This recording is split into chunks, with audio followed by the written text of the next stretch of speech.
CID को बुलाना पड़ेगा।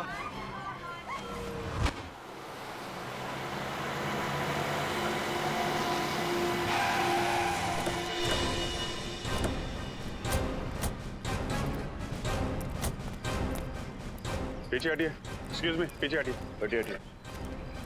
किसने फोन किया था? सर मैंने फोन किया था।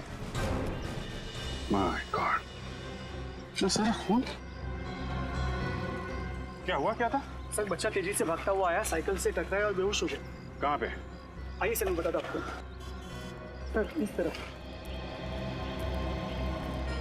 इधर से आ रहा था बच्चा? सर इस तरफ से आ रहा था। ओके।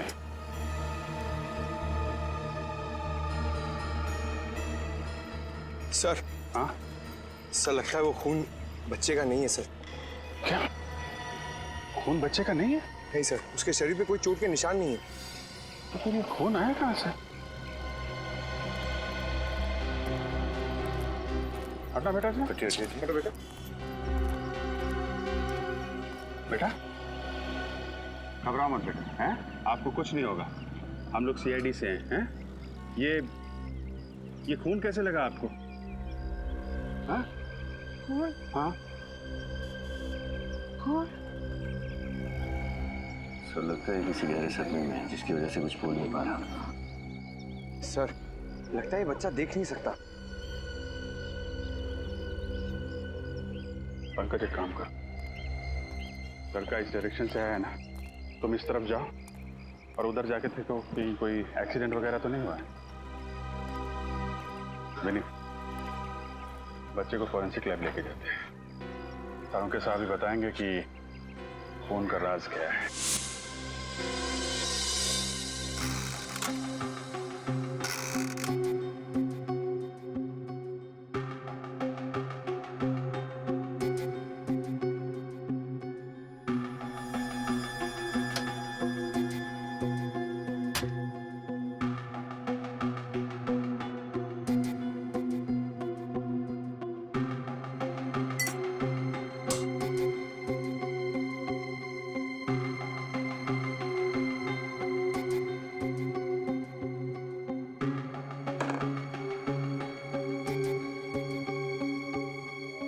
उम्मीद करता हूं सर, बच्चे की टी शर्ट पे पाया गया खून किसी इंसान का ना हो। हाँ अभिजीत, हेमोटेस्ट टेस्ट करते हैं, उसे पता चल जाएगा।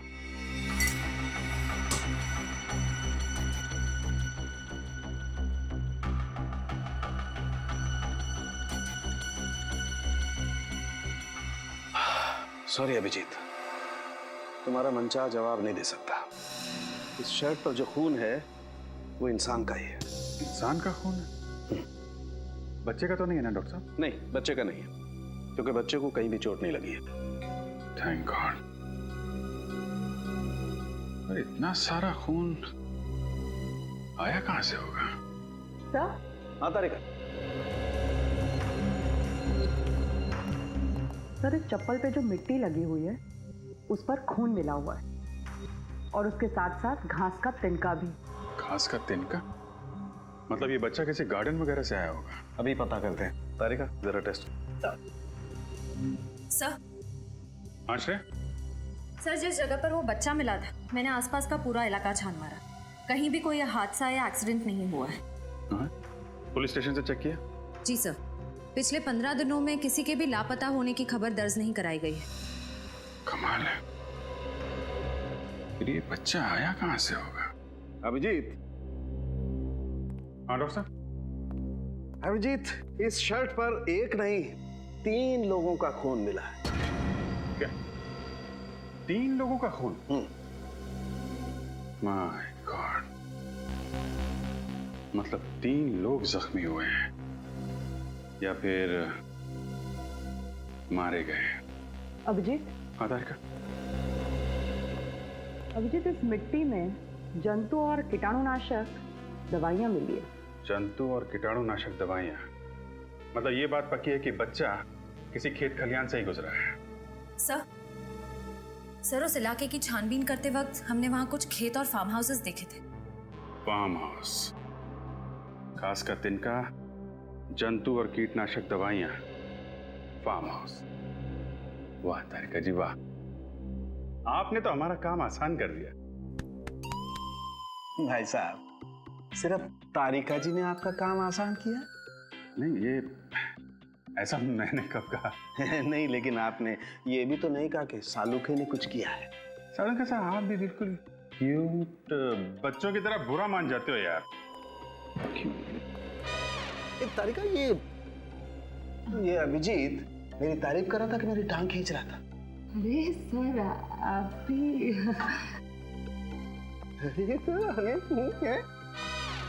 अरे ये सब दोनों के दोनों मिले हुए हैं।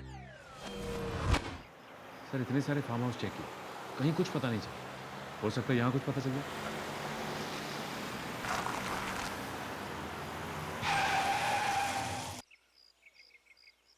फार्म हाउस के अंदर गाड़ी पार्क्ड है, लगता है कोई है अंदर। चलो देखते हैं।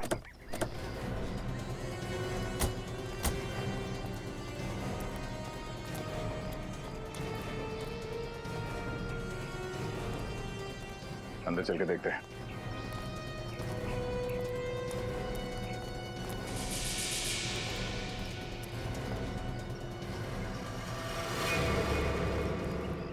अरे ये तो उसी छोटे बच्चे की चप्पल लगती है। लगता है हमारी तलाश यहीं पे खत्म होगी। चलो सावधान रहना, कोई अभी भी अंदर हो सकता है।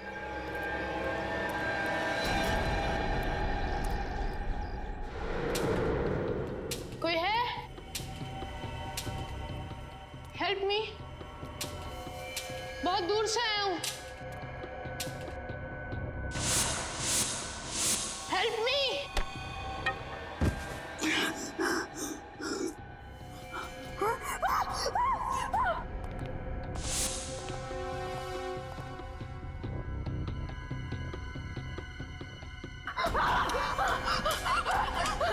बचाओ बचाओ।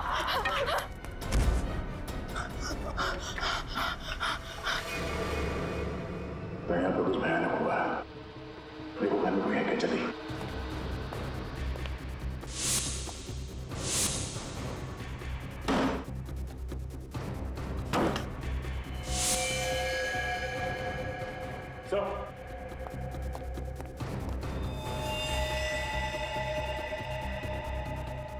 चार लाशें एक घर में। फॉरेंसिक को बुलाओ।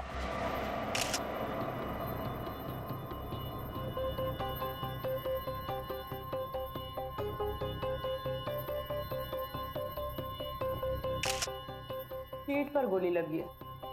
कम से कम 2-3 घंटे हुए होंगे इसे मरे। ये काम करो, इस घर की अच्छी तरह से तलाशी लो, एक भी सुराग छूटना नहीं चाहिए।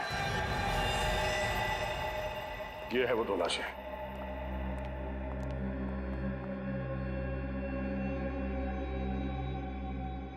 इसे भी ठीक छाती पर गोली मारी गई है, जैसे उस आदमी को कमरे में। यानी डॉक्टर सालों के ठीक बोल रहे थे। तो बच्चा यहाँ इन लाशों से टकराया होगा, जमीन पे गिरा और इन्हीं का खून उसके कपड़ों पे लग गया।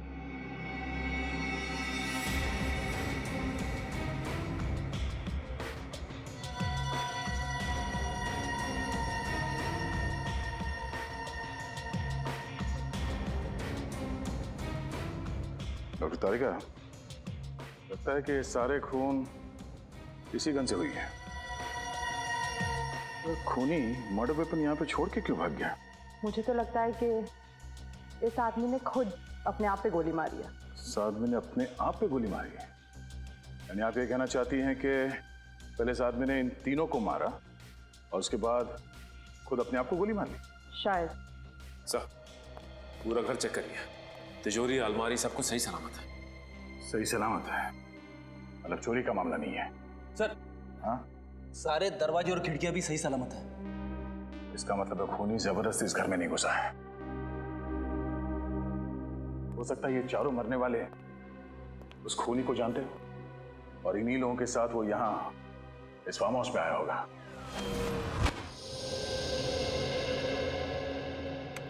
अरे क्या बात है डॉक्टर साहब, आज अकेले ही? क्यों, बहुत तकलीफ हो रही है? लैब अच्छी नहीं लग रही होगी, सूनी सूनी लग रही होगी। तारिका जी नहीं है ना?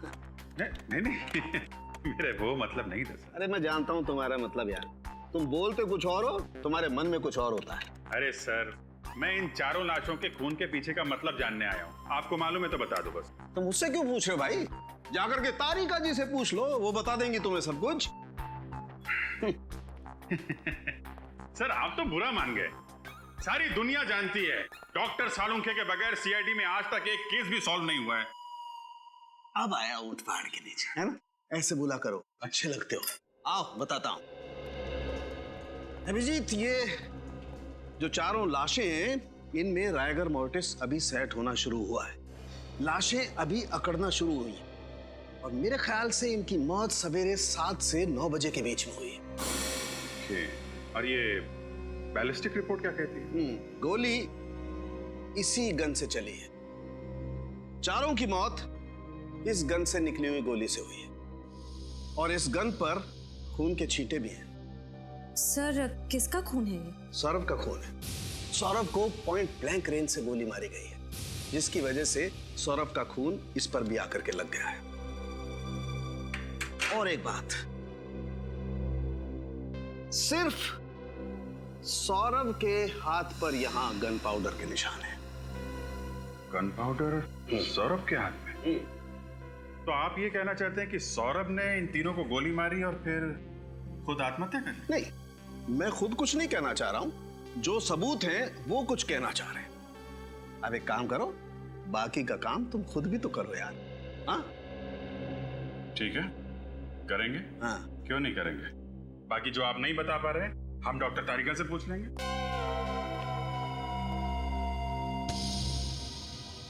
पूर्वी, इस सौरभ के पास से जो गन मिली थी उसके बारे में क्या पता चला? किसकी थी वो गन? वो गन इसी के नाम पे रजिस्टर्ड थी। वो गन सौरभ के नाम पर ही रजिस्टर्ड है। और फिर सालुंखे को जो गन पाउडर के ट्रेसेस मिले वो भी सौरभ की उंगलियों पर।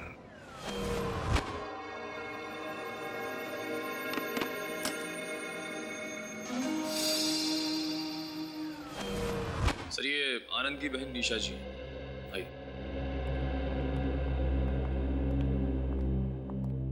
आइए निशा जी, देखिए हम आनंद और उसके दोस्तों के बारे में कुछ जानना चाहते हैं ताकि हमें केस सॉल्व करने में मदद मिले। सर ये सब लोग कॉलेज के दोस्त थे और बहुत सालों के बाद मिलने वाले थे, इसीलिए इन लोगों ने प्लान बनाया था कि सौरभ के फार्म हाउस पे जाएंगे। निशा जी, आपने आखिरी बार आनंद से बात कब की थी?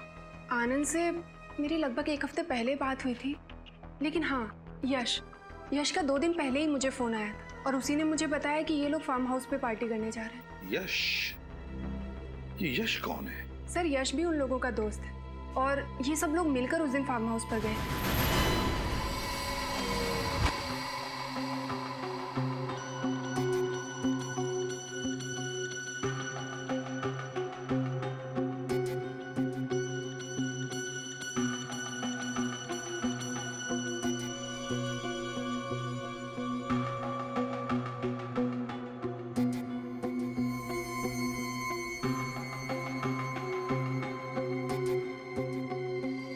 सौरभ, विशाल, आनंद और नितिन, 4 ही लोग तो थे फार्म हाउस पर।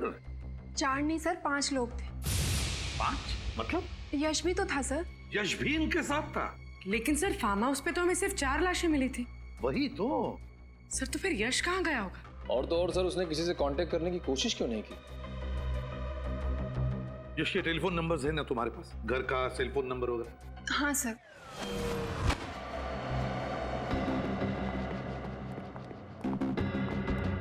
ये देखो, कोई सुराग मिला डॉक्टर तारिका? पता नहीं कितने काम का है, लेकिन थोड़ा अजीब जरूर है। क्यों? अजीब क्या है? इस बाल की लंबाई देखो। यहाँ पर जितने भी लोग मरे थे उनमें से किसी के भी बाल इतने लंबे नहीं थे।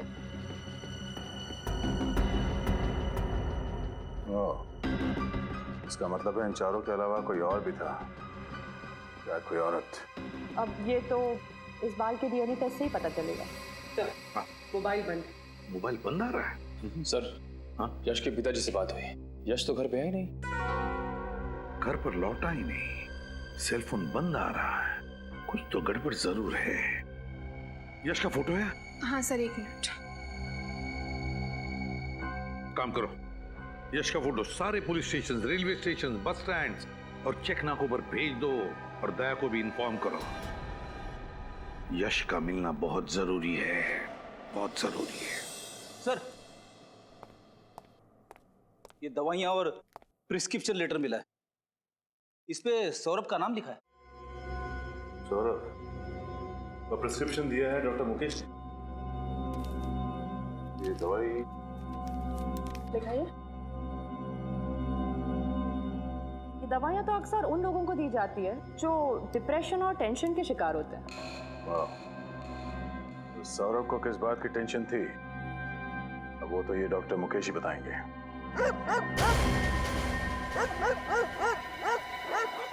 कुत्तों के भौंकने की आवाज पीछे की तरफ से आ रही है, जरा देखो जाके, चक्कर क्या है?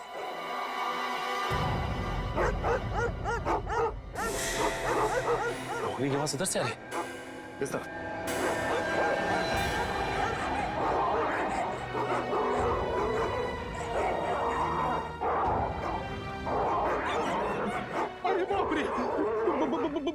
बहुत कुत्ते। हाँ फ्रेडी, लेकिन डरने की जरूरत नहीं, वहां पे कुछ है। चलो।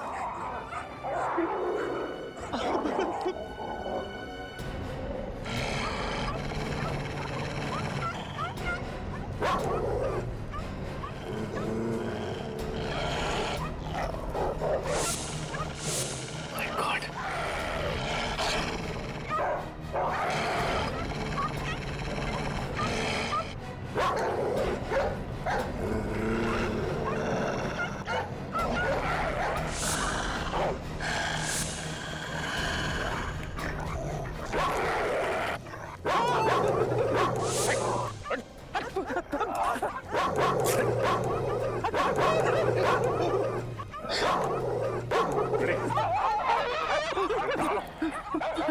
ये ऐसे नहीं मानेंगे।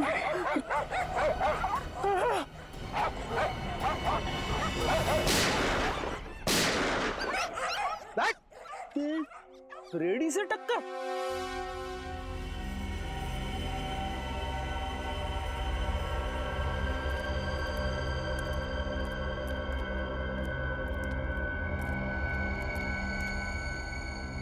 अरे ये तो यश है, सौरभ का 5वां दोस्त, जिसे ढूंढ रहे थे उसी की लाश मिली।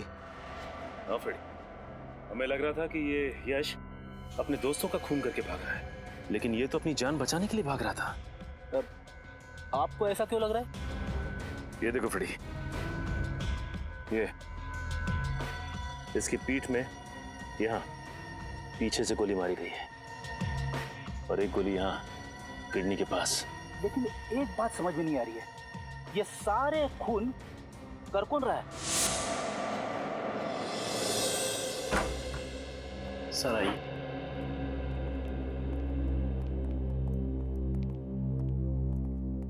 सर, सीआईडी ऑफिसर साहब से मिलना है। मैं बाद में बात करता हूँ, बैठिए। Thank you doctor. Mister Saurabh का इलाज आप ही करते हैं? हाँ, कई सालों से। ये दवाइयाँ आप ही ने सौरभ जी को प्रिस्क्राइब की थी? जी हाँ। क्या बीमारी थी सौरभ को? डिप्रेशन, बेचैनी, टेंशन लेना। लेकिन आप ये सब मुझसे क्यों पूछ रहे हैं? दरअसल एक फार्म हाउस में हमें सौरभ की लाश मिली। लाश? कैसे हुआ? पक्का तो कुछ नहीं कह सकते, लेकिन अभी सिर्फ इतना पता चला है कि उसकी मौत गोली लगने की वजह से। गोली चलाई गई उस पर? सिर्फ उनका ही नहीं, उनके 4 दोस्तों का भी खून हुआ और हमें शक है पहले उन्होंने उन चारों की जान ली, फिर अपने आप को भी मार लिया। मुझे नहीं लगता कि सौरभ ने किसी का खून किया होगा। मैं कई सालों से उसका इलाज कर रहा हूँ और उसकी हालत में काफी सुधार था। लेकिन पूरी तरह से तो ठीक नहीं हुआ। लेकिन उससे ऐसी कोई बीमारी नहीं थी कि इंसान उस बीमारी में किसी का खून कर दे। उसकी दवाइयों का भी कोई साइड इफेक्ट नहीं था। लेकिन सर वो तो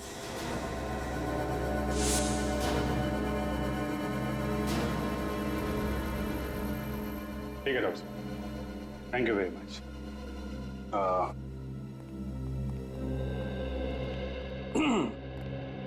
छोड़ने नहीं चलोगे?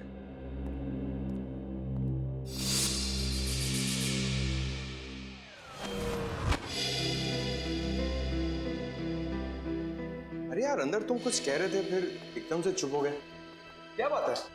जरा खुल के बताओ। नहीं सर, मैं कुछ नहीं कह रहा था सर। देखो, सौरभ के बारे में जो कुछ भी जानते हो मैं बता दूं। देखिए सर, मुझे ये सब मामले में मत घसीटिए सर। मैं गरीब आदमी हूँ सर, मेरी एक बूढ़ी माँ है सर। कुछ नहीं होगा तुम्हें, ये मेरा वादा है। जो कुछ जानते हो सच सच बता दो। घबराओ मत, आओ, बता दो सब कुछ। क्या जानते हो? सर देखिए सर, सौरभ जी की सबसे बड़ी प्रॉब्लम जो थी सर, उनका गुस्सा था सर। उनकी प्रॉब्लम हाइपरटेंशन और डिप्रेशन नहीं था सर। सबसे बड़ा वीक पॉइंट उनका था गुस्सा सर। वो उस पर काबू नहीं कर पाते थे सर। हमारे सामने कभी कुछ ऐसा हुआ है? हाँ सर, एक बार हुआ था सर। हमारे यहाँ के एक पेशेंट पे उन्होंने हाथ उठा दिया था सर। क्यों? क्योंकि उनको ऐसा लगा सर उनका नंबर था और वो बीच में घुस गया सर। इतनी सी बात के लिए उन्होंने किसी पर हाथ उठा दिया? हाँ सर। लेकिन आपके डॉक्टर साहब ने हमें ये बात बताई नहीं, क्यों? सर सॉरी सर, मुझे नहीं पता सर। ठीक, तुम जा सकते। Thank you sir. Saurabh ji को गुस्सा बहुत आता था। सारे सबूत भिजवा दिए ना? हाँ सर। चलो सीधे ब्यूरो चलते हैं। हाँ भाई, क्या हाल? अरे सर, आप यहाँ? क्यों चौंक क्यों गए यार? अरे तुम्हारी मदद कर रहा हूँ यार केस में, यहाँ नहीं आ सकता क्या? अरे सर, मेरा कहने का मतलब वो नहीं था। वो हाँ, मतलब की बात करने के लिए आया हूँ। अच्छा ये बताओ कि तहकीकात करने के बाद तुम लोग किस नतीजे पर पहुंचे अब तक? सर देखने से तो यही लगता है कि सौरभ ने अपने दोस्तों का खून किया और उसके बाद अपने आप को गोली मार ली। कुछ ही घंटों में केस सॉल्व कर दिया हमने। कुछ ही मिनटों में बेवकूफ बन गए आप लोग। क्या कहना चाहते हैं आप? मैं जो कहना चाहता हूँ दया, वो तुम्हें वहां चल के दिखाऊंगा। आओ मेरे साथ।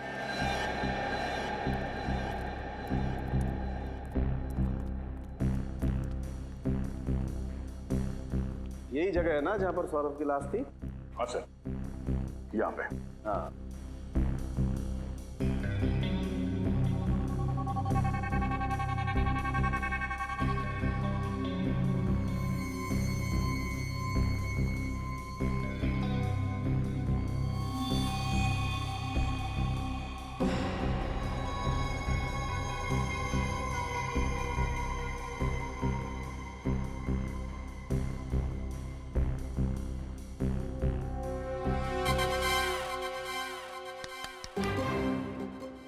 सौरभ बन जा। यानी कि मैं मर जाऊं? डॉक्टर साहब, मैं इतनी जल्दी मरना नहीं चाहता।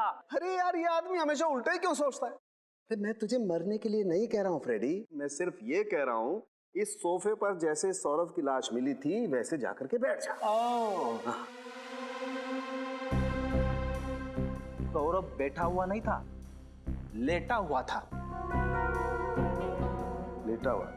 तो ठीक है, तुम लेट जाओ।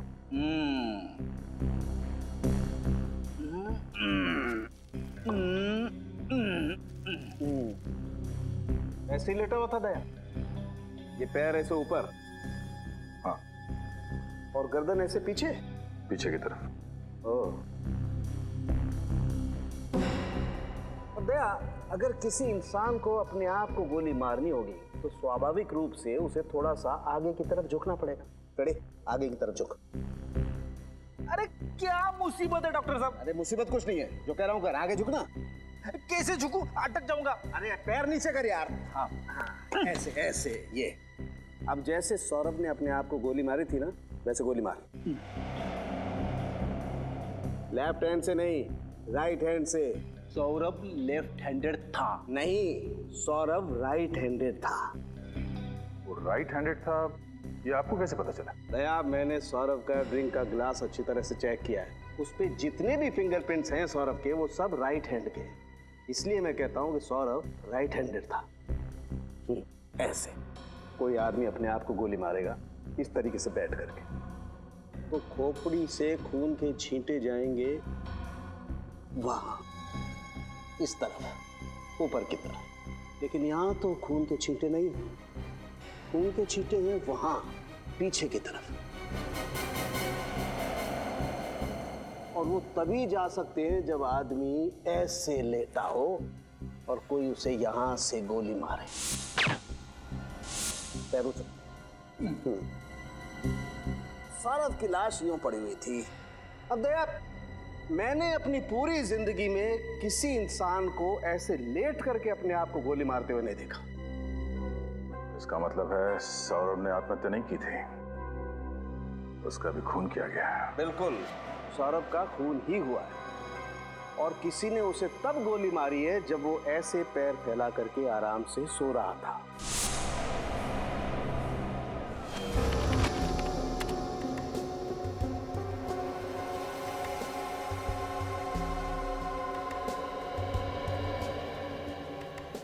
अभिजीत,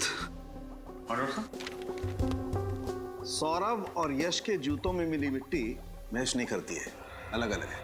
मतलब यश का भी खून सौरभ ने नहीं किया है, खून ही कोई और ही है। सर, फार्म हाउस में जो बाल मिला था उसकी डीएनए रिपोर्ट आ चुकी है। ये बाल किसी लड़की का है। वाह कारिका जी वाह, आप कुछ ना कुछ नया मोड़ लेके आती है केस में, कैसे कर लेती है? नमस्ते। नमस्ते नमस्ते क्या कारिका जी, आप कुछ समझाती क्यों नहीं है? अरे मैं क्या, अच्छा छोड़िए, क्या क्या पता चला इसे डीएनए रिपोर्ट से? ये लड़की का डीएनए उन 5 मरे हुए लोगों में से एक आनंद के डीएनए से मैच करता है। आनंद के डीएनए से? यानी उसकी कोई रिश्तेदार? आनंद की तो सिर्फ एक ही रिश्तेदार है, उसकी बहन निशा। निशा? लेकिन सर जब निशा ब्यूरो में आई थी तब उसने बताया नहीं था कि वो भी फार्म हाउस गई थी। अपराधी अपने आप तो बोलेगा नहीं कि मैंने अपराध किया है, उससे सच उगलवाना पड़ता है। हाँ? अरे कुछ नहीं, मुझे थोड़ा सा टाइम लगेगा। हाँ, मैं बस थोड़ी देर में रेडी हो जाऊंगी और उसके बाद तुम्हारे पास पहुंचती हूँ। हाँ ऑफ कोर्स। अरे तुझे याद है लास्ट टाइम हम लोग गए थे, कितना मजा आया था। वो सब लोग इस बार भी आ रहे हैं ना? पक्का? ओह वाह, फिर तो बहुत मजा आएगा। अरे हाँ पापा, तुम लोग पहुंचो, मैं बस 5 मिनट में पहुंचती हूँ। कहाँ जा रही निशा जी? पहले 2-4 बातें हमसे कर लीजिए, फिर हम भी चलते हैं पार्टी में। पार्टी? What nonsense. हम तो सेंस में है मैडम, लेकिन आपको देख के लगता है कि आप अपने होश खो बैठी। आप कहना क्या चाहते? आपको देख के लगता नहीं है कि आपको आपके भाई की मौत का दुख है? ऐसा लग रहा है कि आप पार्टी करने जा रही हैं। देखिए, ये मेरी निजी जिंदगी और मेरी निजी जिंदगी में मैं क्या करती हूँ क्या नहीं, इस बात से आप लोगों को कोई प्रॉब्लम नहीं होनी चाहिए। बिल्कुल नहीं मैडम, लेकिन अगर आप किसी और की जिंदगी के साथ खेल खेलेंगे तो हमें जरूर प्रॉब्लम होगी। लेकिन मैंने किया क्या है? सबसे पहले आपने हमसे झूठ बोला है कि आप उस रात सौरभ के फार्म हाउस में नहीं थी। मैं क्यों झूठ बोलूंगी? क्यों झूठ बोलेंगे ये आप बताइए, क्योंकि अगर हमने साबित कर दिया तो आपके लिए मुश्किल हो जाएगी।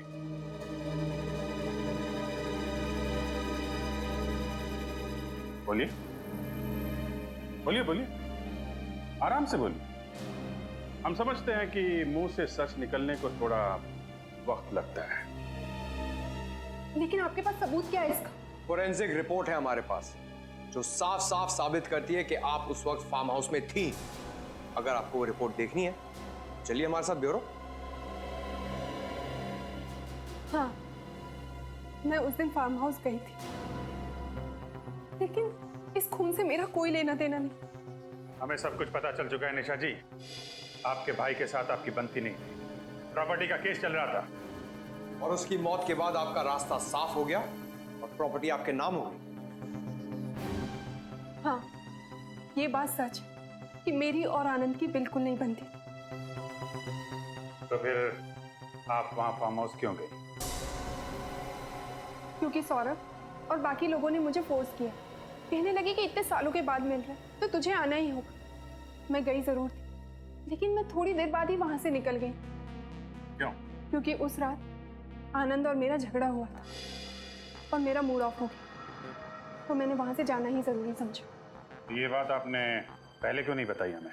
मैं डर गई। मुझे लगा कि अगर मैं आप लोगों को ये बात बताऊंगी तो आप लोग उल्टा मेरे ऊपर ही शक करने लगेंगे। वहां से निकलने के बाद आप कहाँ गए? उसके बाद मैं घर पे आकर सो गई थी। वाह, बहाना अच्छा बनाया ताकि किसी गवाह की जरूरत ना पड़े। लेकिन जब तक ये केस सॉल्व नहीं हो जाता आपको ब्यूरो में रहना पड़ेगा।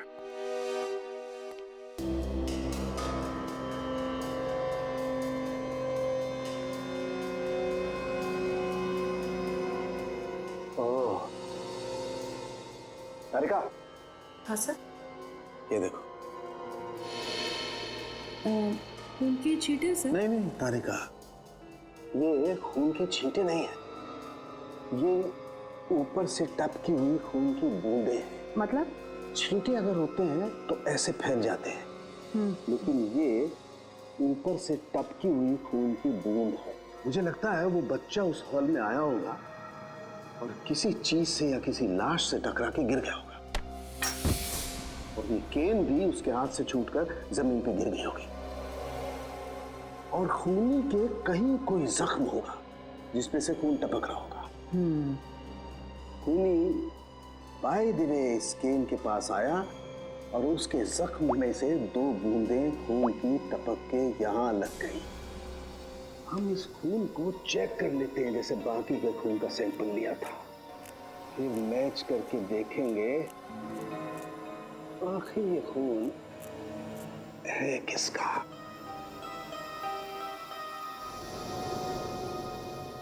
ये देखो तारिका, ये उन 5 लोगों के ब्लड का सैंपल है, और ये खून है जो इस केन पे लगा हुआ था। एक काम करो, अपने रिकॉर्ड में चेक करो कि किसी से मैच होता है क्या। हेलो अभिजीत। हाँ डॉक्टर साहब, छड़ी पे जो खून मिला था क्या पता चला उसके बारे में?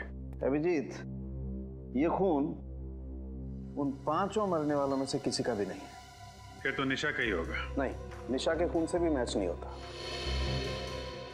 वो क्रिमिनल रिकॉर्ड में चेक करके देखा? वो भी देख लिया, लेकिन रिकॉर्ड में किसी से मैच नहीं हो रहा है। कमाल है, सौरभ को खूनी समझ रहे थे, वो खूनी नहीं निकला। निशा भी बेकसूर है, तो फिर खूनी है कौन?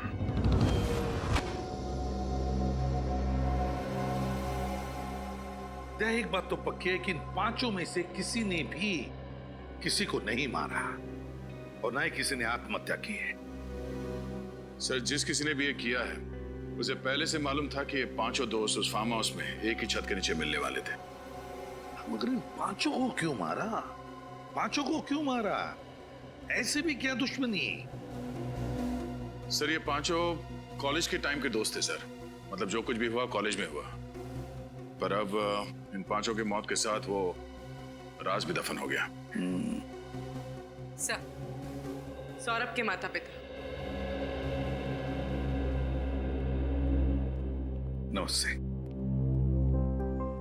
माफ कीजिए हमें, हम आप लोगों को थोड़ी तकलीफ दे रहे हैं। बात यह है कि आपके बेटे के खूनी तक पहुंचने के लिए हमें आपकी थोड़ी मदद चाहिए। क्या आपके बेटे का किसी के साथ कोई झगड़ा वगड़ा था? किसी से कोई दुश्मनी? नहीं, दुश्मनी का तो सवाल ही नहीं उठता। बहुत शांत स्वभाव का था सर वो, किसी से ज्यादा बातें भी नहीं करता था वो।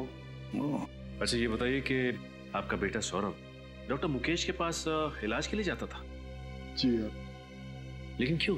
अपने चिड़चिड़ेपन, टेंशन और नींद ना आना, इसके लिए। मगर बचपन से वो ऐसा नहीं था सर, मुझे आज भी याद है। वो कॉलेज की आखिरी दिन वाली पार्टी की रात थी, बस उसी रात से वो ऐसा हो गया। क्या हुआ था उस रात को? पता नहीं सर, बस पार्टी से आया और सीधा ही अपने कमरे में चला गया। 3 दिन तक वो बाहर नहीं आया, ना कुछ खाया ना कुछ पिया, कुछ भी नहीं सर, कुछ भी नहीं। इसीलिए हमने डॉक्टर मुकेश की मदद ली, उनसे हमारे घरेलू संबंध थे। बाद में वो धीरे धीरे ठीक भी हो रहा था। ये सब उसके कॉलेज के दोस्तों की वजह से हुआ। मैंने उसे मना किया था, उसने मेरी बात मानी और उनसे अपना रिश्ता भी तोड़ दिया। तो फिर वो उनके साथ फार्म हाउस क्यों गया था? वो उसके दोस्त आनंद का फोन आया था, बोला बहुत साल के बाद मिल रहे हैं तो आ जाओ, और वो गया, फिर लौट के वापस नहीं आया। पूर्वी, जरा इन्हें छोड़ा ना। सर, इन पांचों के साथ जो कुछ भी हुआ उस फार्म हाउस में, उसका संबंध कॉलेज के आखिरी दिन वाले पार्टी से ही है सर। हाँ दया, तभी कुछ तो हुआ है। दया, पता लगाना पड़ेगा इन पांचों के बारे में, पता लगाना पड़ेगा इनके अतीत के बारे में, तभी पता चल जाएगा क्या हुआ था उस रात को। सर, अजीत से फोन पर सारी बात हुई थी। उसने बोला था कि हल्के नीले कलर की टी शर्ट में यहीं पर जॉगिंग कर रहा है और यहाँ पर जो ठेला है उसी के पास मिलेगा।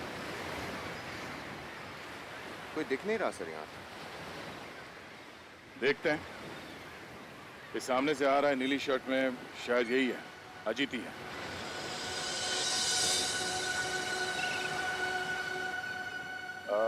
मिस्टर अजीत। जी हाँ, आप लोग सीआईडी से? जी। कहिए सर, मैं आपकी क्या मदद कर सकता हूँ? हमें इन पांचों के अतीत के बारे में कुछ जानकारी चाहिए थी, इसलिए हम आपसे मिलने आए। जी हाँ, ये मेरे कॉलेज में थे, सेम बैच। इनमें सौरभ को मैं अच्छी तरह से जानता हूँ। कहिए सर, क्या हुआ? इन पांचों का खून हो गया है। खून? पांचों का एक साथ? आप इन्हें अच्छी तरह से जानते थे, तो क्या आप बता सकते हैं कि कॉलेज के आखिरी दिन में जो पार्टी हुई थी उसमें क्या हुआ था एग्जैक्टली?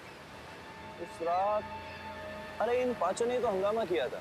इन्होंने शराब पीकर गाली गलौज किया था और कॉलेज के ट्यूबलाइट पर शीशे तोड़ दिए थे, इसलिए कॉलेज के डीन ने इन्हें कॉलेज से बाहर निकाल दिया था। तो कैंपस से निकाले जाने के बाद ये लोग कहाँ गए होंगे, कुछ अंदाजा है?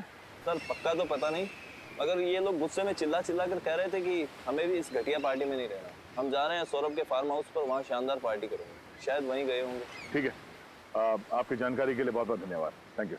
Yes sir. सर, उस रात ये पांचों दोस्त एक साथ सौरभ के फार्म हाउस गए थे और इन लोगों ने हद से ज्यादा पी रखी थी। उस रात फार्म हाउस से रास्ते में जरूर कुछ हुआ था जिसकी वजह से सौरभ को गहरा सदमा लगा। पता करना पड़ेगा कि हुआ क्या था उस रात।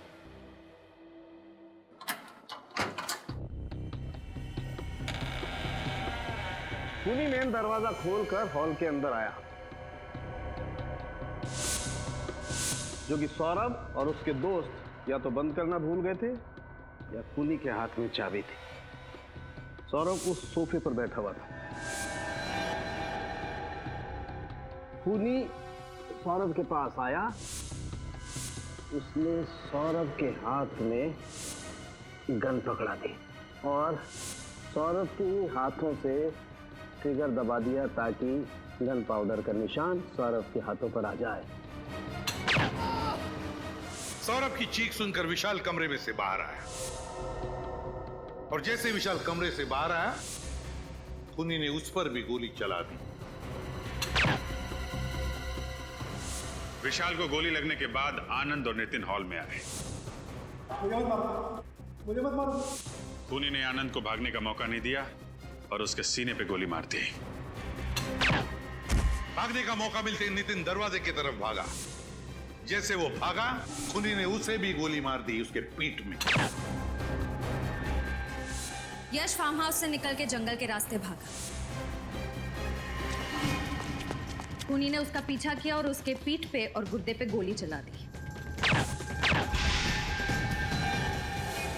खूनी लौटकर फिर से फार्म हाउस में आया और उसने अपनी गन सौरभ के पास रख दी। और जब बच्चा फार्म हाउस में आया तो इन्हीं लाशों से टकरा के गिर गया होगा। तभी इन तीनों का खून उसके शर्ट पे लग गया और घबरा के बच्चा यहां से बाहर भाग गया। अभिजीत, जंगल में जहां पर यश की लाश मिली, दोबारा वहीं पे जाकर अच्छी तरह से चेक करो, अच्छी तरह से चेक करो। कोई ना कोई सुराग है जो हमारी आंखों से छूटा है। ढूंढो उस सुराग को। फार्म हाउस शहर से काफी दूर है, पैदल तो नहीं आया होगा खूनी। सर, यही वो जगह है जहां से हमें यश की लाश मिली थी सर। यहाँ से।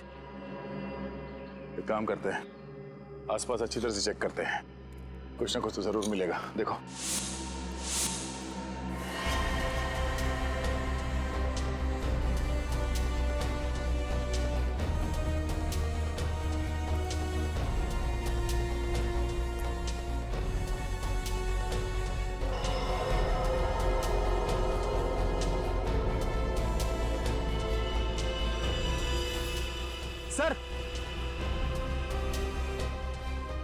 हाँ फ्रेडी, ये देखिए सर, शर्ट का फटा हुआ टुकड़ा, इस पे खून लगा है।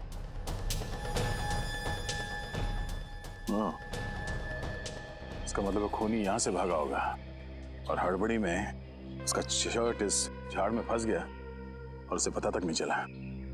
सर, हाँ सचिन, ये देखिए सर, बाइक के टायर के निशान से। इसका मतलब है खूनी बाइक से यहाँ पे आया होगा। यहाँ पे बाइक पार्क करके जंगल के रास्ते से वो फार्म हाउस गया और फिर वहां पे खून करने के बाद फिर इसी रास्ते से बाइक पे बैठ के भाग गया।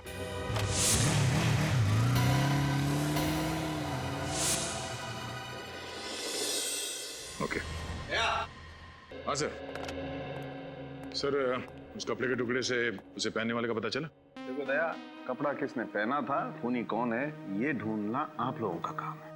मेरा काम है जो सुराग और सबूत मिले हैं उनकी जांच करके हकीकत आप लोगों के सामने रख देना। तो सर फिर इस सुराग से क्या हकीकत सामने आई है? इस कपड़े पर सौरभ के खून के अंश पाए गए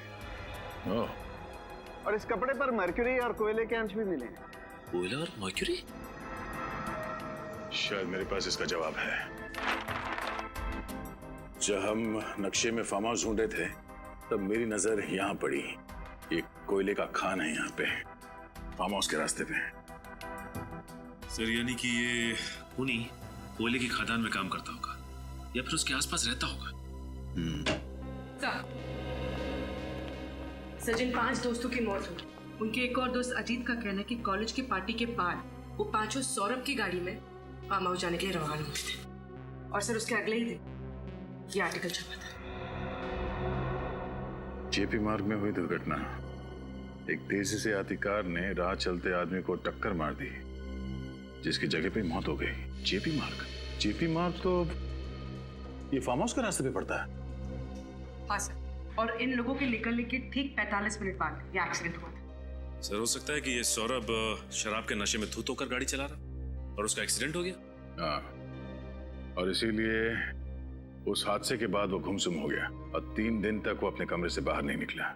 सो ये देखिए, इसमें यह भी लिखा हुआ है कि मरने वाले का 12 साल का बेटा इस एक्सीडेंट का चश्मदीद गवाह था, लेकिन गाड़ी चलाने वाला और उसके साथी वहां से भाग गए और कभी कानून के हाथ नहीं लगे। एक बात और सर, जिस आदमी का एक्सीडेंट हुआ था वो विजयनगर बस्ती में रहता था। विजयनगर बस्ती, और वो भी इस कोयले के खान के पास ही है।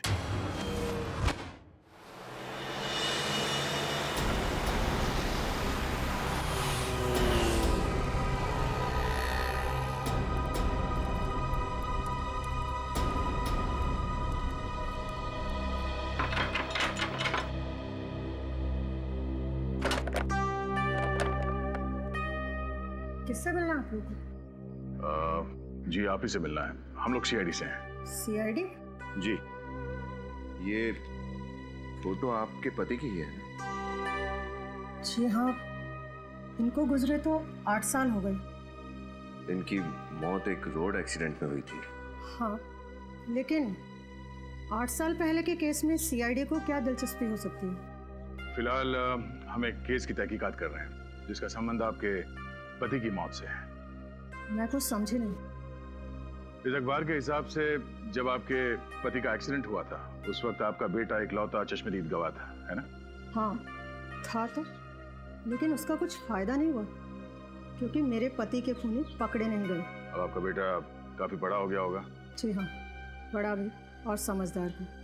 बहुत छोटी उम्र में घर की सारी जिम्मेदारियां संभाल ली थी उसने। आपका बेटा अभी घर पर नहीं है? जी नहीं, बाहर गया है किसी काम से, आता ही होगा। क्यों?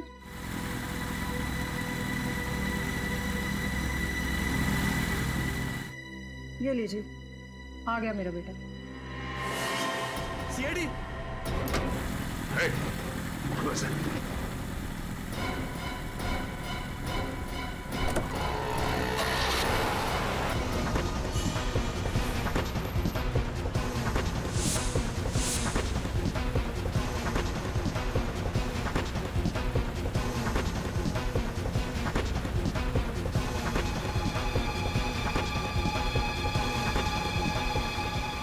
बच के जाएगा कहाँ?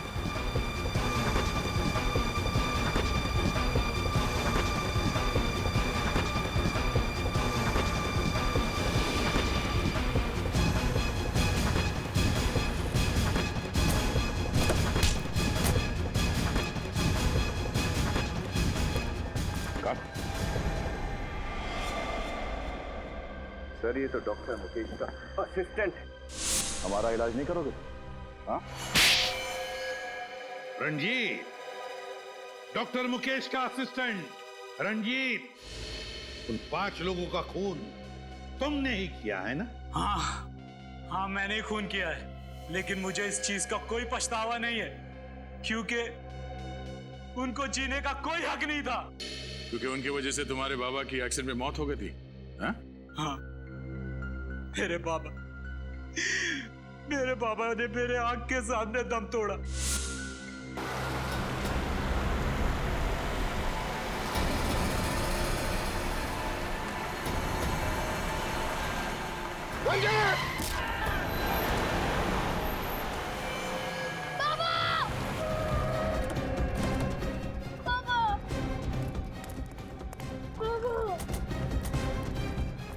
बाबा को मार दिया, मेरे बाबा को मार दिया। बाबा, बाबा।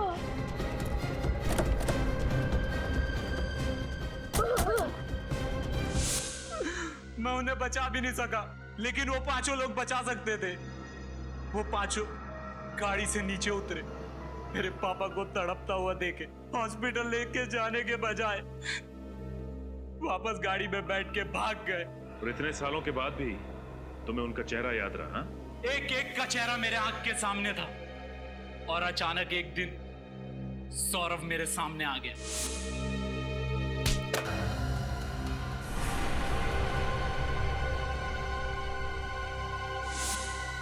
और मैंने उसे फौरन पहचान लिया और मैंने उसका पीछा किया। पीछा करने के बाद पता चला कि वो डॉक्टर मुकेश के पास अपना इलाज करवाता है। और इसीलिए बतौर असिस्टेंट तुमने डॉक्टर के यहाँ पे नौकरी कर ली? हाँ, एक दिन मेरे हाथ सौरभ की फाइल लगी, जिसमें सौरभ ने एक्सीडेंट वाली बात कही थी, और उसने डॉक्टर से कहा था कि उस एक्सीडेंट की वजह से मेरे बाबा की मौत हो गई। और फिर मेरा शक यकीन में बदल गया। और फिर तुमने बदला लेने का प्लान बनाया? हाँ, मुझे पता चल गया कि ये 5 दोस्त फार्म हाउस पे मिलने वाले हैं, तो मैं इसलिए वहां पहुंच गया। और सुबह तक इंतजार किया कि कब सब सो जाएंगे और तुम अपना बदला ले लो। पर सौरभ की गन वो तुम्हें मिली कहाँ से? एक दिन पहले जब सौरभ क्लिनिक आया था, मैंने उसकी चाबी चुरा ली और फिर गाड़ी में से गन, फिर चाबी मैंने टेबल पे हिसाब से रख दी थी।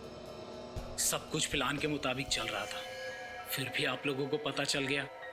तुम्हें क्या लगा इतना आसान है सीआईडी को बेवकूफ बनाना? 5 लोगों के खून करने के बाद भी तुम्हें कोई पछतावा नहीं? मेरे पापा को मारने के बाद उन्हें कोई पछतावा हुआ? मुझे अनाथ करके वो लोग चैन की जिंदगी जी रहे थे। यह अन्याय था और मुझे न्याय चाहिए था। न्याय। तुम्हारे बाबा के साथ जो कुछ भी हुआ उसका हमें जरूर अफसोस है, लेकिन किसी की जान लेने का तुम्हें कोई हक नहीं। कानून को तुमने अपने हाथ में ले लिया, उन 5 लोगों का खून किया, अब तुम्हें तो फांसी ही होगी, फांसी।